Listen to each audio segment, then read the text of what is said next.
Hello everyone. आप सबका स्वागत है मेरे यूट्यूब चैनल लर्न आइडिया में। आज का जो हमारा क्लास है RRB ALP CBT two all mechanical trade का क्लास नंबर 4 का पार्ट 2। तो स्टार्ट करते हैं आज का जो हमारा क्लास है। तो जो भी हम क्वेश्चन सॉल्व करके दे रहे हैं आपके सिलेबस के हिसाब से ही क्वेश्चन है। अगर आपको पीडीएफ की आवश्यकता है तो हमारे वीडियो के डिस्क्रिप्शन में व्हाट्सएप ग्रुप का लिंक दिया है, जहाँ से आप ज्वाइन करके मुझे मैसेज कर सकते हैं, हम आपको पीडीएफ प्रोवाइड कर देंगे। स्टार्ट करते हैं पार्ट बी क्लास 4 का RRB ALP CBT two all mechanical trade के लिए। पहला क्वेश्चन है, how many adjusting bearing pad are there in a fix steady rest. Fix steady rest में कितने बेयरिंग पैड लगे होते हैं, यही क्वेश्चन में पूछा गया है। तो इसके लिए पहला ऑप्शन है 2 होते हैं, 2 पैड। तीसरा 3 पैड। चौथा 4 पैड और पांचवा 5 pad.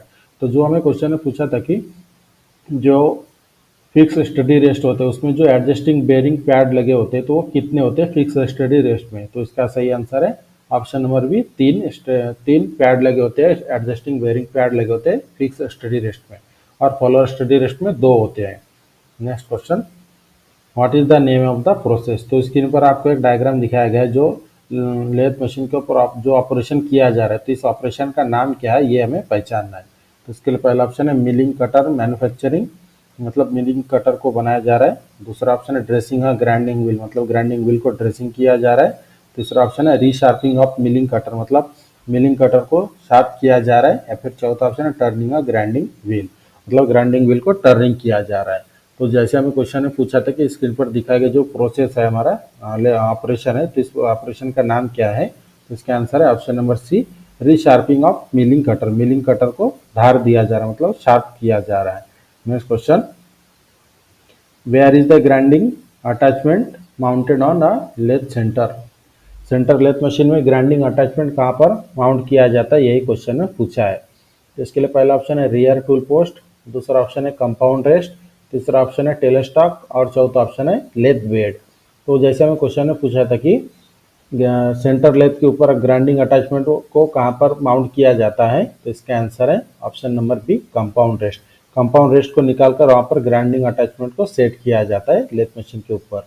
Next question, where is the milling attachment mounted on a lathe centre. Centre lathe machine के ऊपर मिलिंग अटैचमेंट को कहाँ पर माउंट किया जाता है, जैसे कि क्वेश्चन में पूछा है। तो उसके लिए पहला ऑप्शन है क्रॉस स्लाइड, दूसरा कंपाउंड रेस्ट, तीसरा टेलर स्टॉक और चौथा ऑप्शन है रियर टूल पोस्ट। तो जैसे हमें क्वेश्चन में क्या पूछा था कि सेंटर लेथ मशीन में मिलिंग अटैचमेंट को कहाँ पर बांधा जाता है, तो इसका सही आंसर है option number A, cross slide. Next question, how many standard wire are use to check effective diameter very accurately. जैसे कि क्वेश्चन में पूछा गया कि इफेक्टिव डायमीटर की जांच करने के लिए कितने स्टैंडर्ड वायर का उपयोग किया जाता है। इसके लिए पहला ऑप्शन है 1 वायर, दूसरा 2 वायर, तीसरा 3 वायर, चौथा ऑप्शन है 4 वायर। तो जैसे हमें क्वेश्चन में क्या पूछा गया है कि जो हमारा स्टैंडर्ड वायर होता है, कितने स्टैंडर्ड वायर का उपयोग करके हम इफेक्टिव डायमीटर को चेक कर सकते हैं थ्रेड का।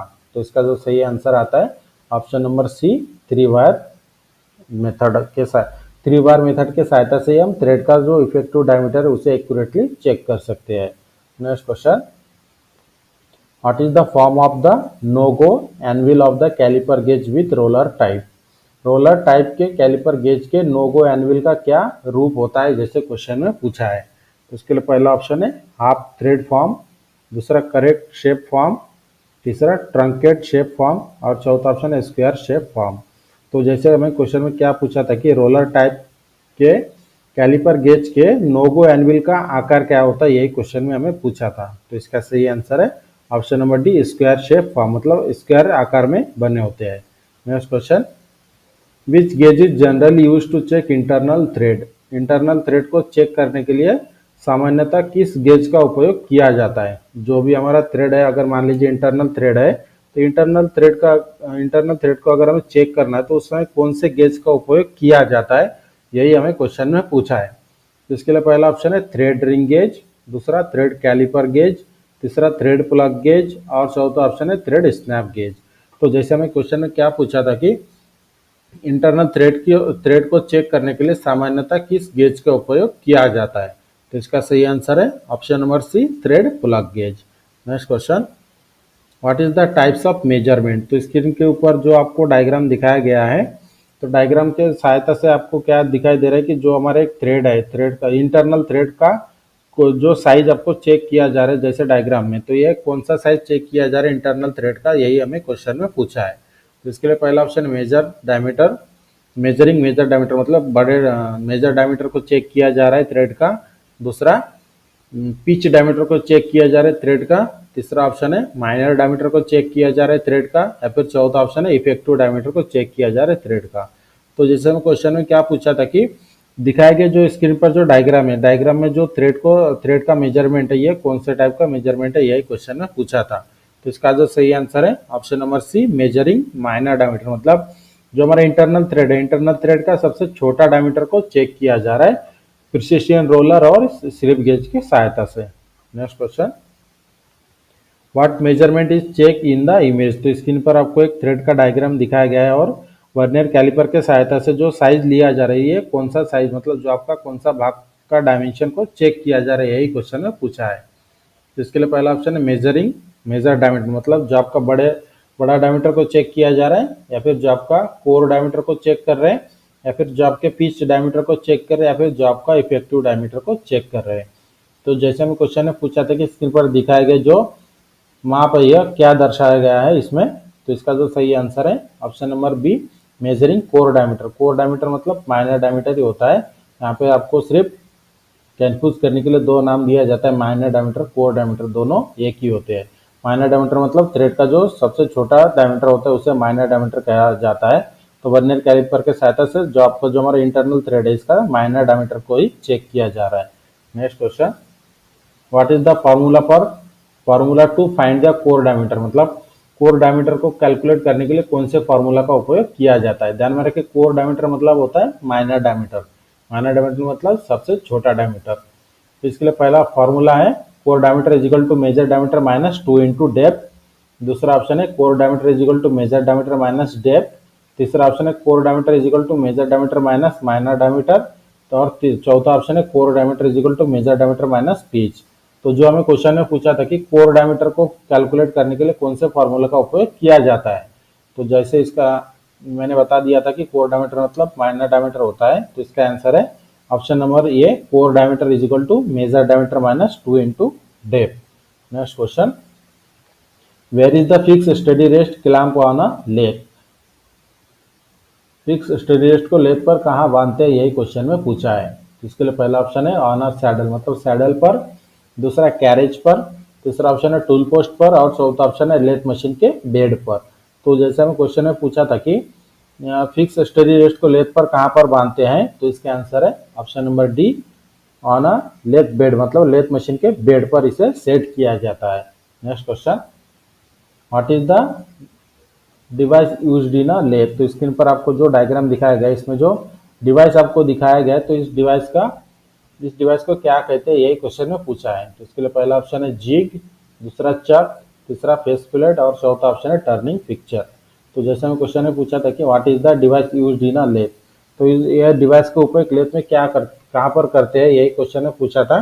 इसके लिए आपको पहचानना है कि ये डिवाइस क्या है। तो इसमें जो जैसे चार ऑप्शन दिया है, जिग, चक, फेस प्लेट, टर्निंग पिक्चर, तो यहाँ पर ये जो आपको डायग्राम दिखा है, तो इस डायग्राम में जो दिखाया गया था इसका सही आंसर है option number D, turning picture. Picture के सहायता से जो आपको क्लैंप किया गया है, जो फेस प्लेट के ऊपर बांधकर पिक्चर के सहायता से जो आपको क्लैंप किया करके जो आपको पकड़ा है।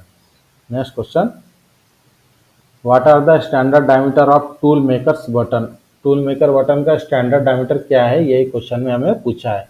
ये बहुत बार क्वेश्चन आ चुका है पेपर में कि टूल मेकर बटन का स्टैंडर्ड डायमीटर क्या होता है। तो इसके लिए पहला ऑप्शन है 2 मिलीमीटर, 4 मिलीमीटर, 6 मिलीमीटर। दूसरा ऑप्शन है 8 मिलीमीटर, 10 मिलीमीटर, 12 मिलीमीटर। तीसरा ऑप्शन है 14 मिलीमीटर, 16 मिलीमीटर और 18 मिलीमीटर।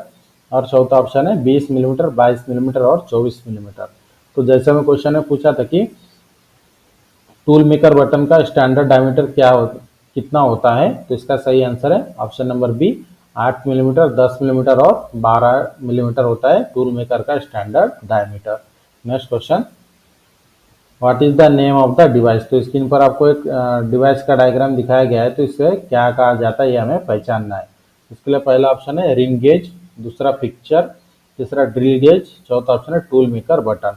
तो जैसे आपको डायग्राम में जो दिखाया गया जो डिवाइस है, तो इस डिवाइस का नाम है option number D, tool maker button.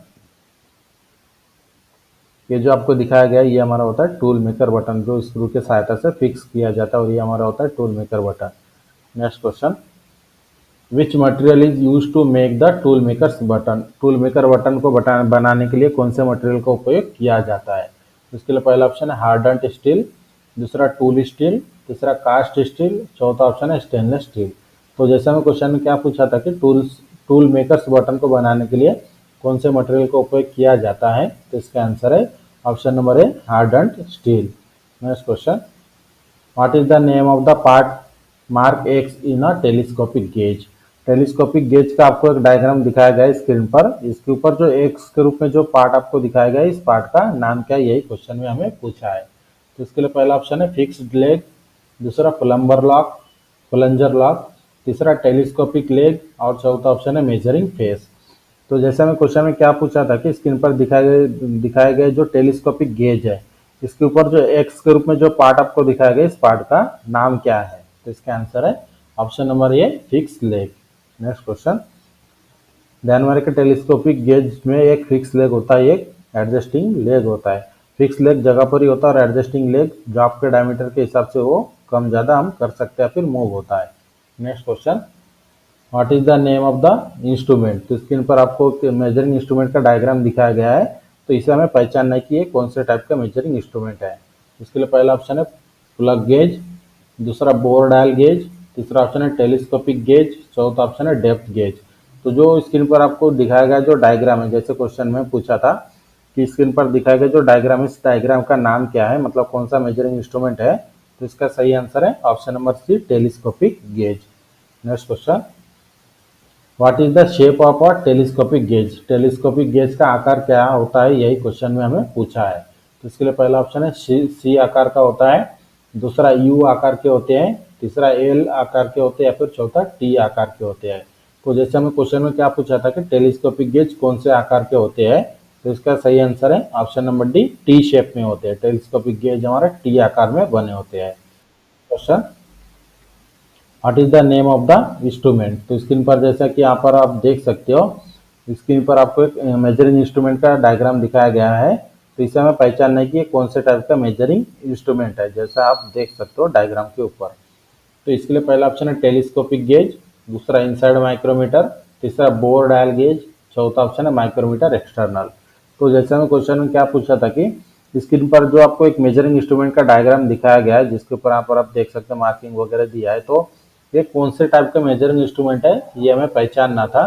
तो इसका जो सही आंसर है option number B, inside micrometer. ये हमारा होता है इनसाइड माइक्रोमीटर।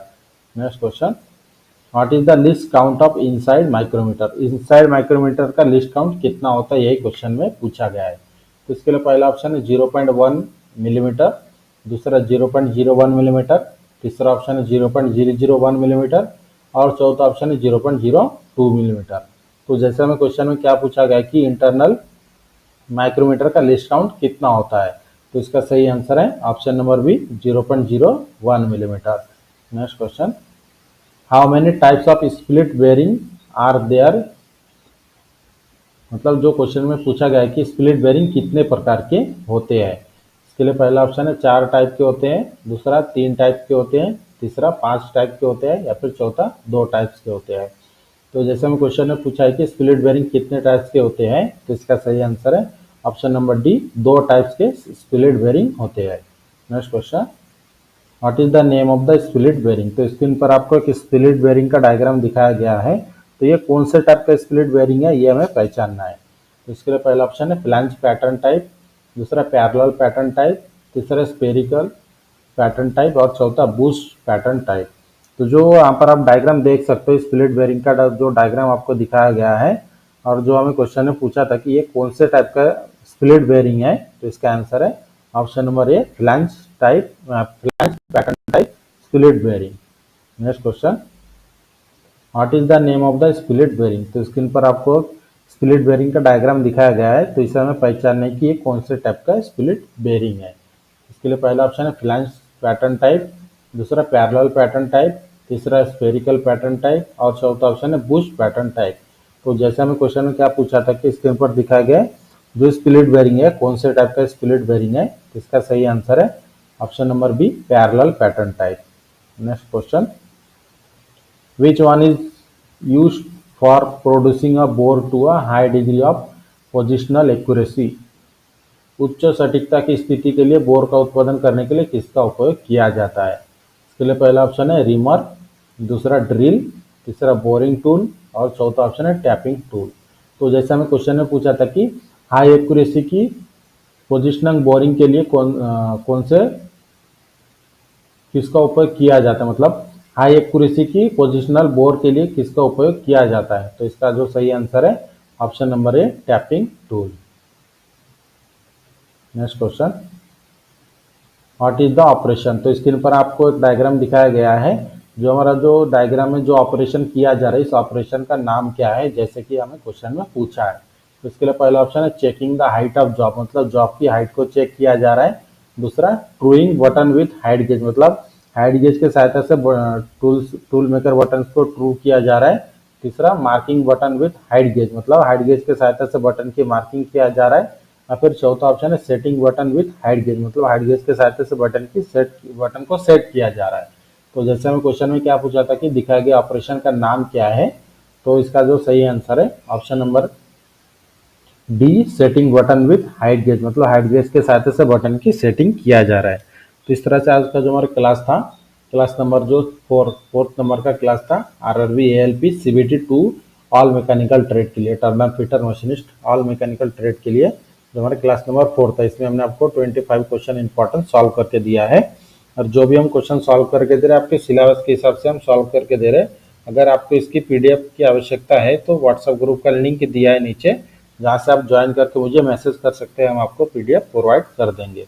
और वीडियो अच्छी लगे तो मेरे चैनल को लाइक और सब्सक्राइब, और मेरे चैनल को सब्सक्राइब करना ना भूलें, ताकि मेरे वीडियो की नोटिफिकेशन आपको टाइम पर मिलते रहे। और वीडियो अच्छी लगे तो मेरे चैनल को सब्सक्राइब और लाइक और शेयर करना ना भूलें। मिलते हैं अगले एक इम्पॉर्टेंट क्लास के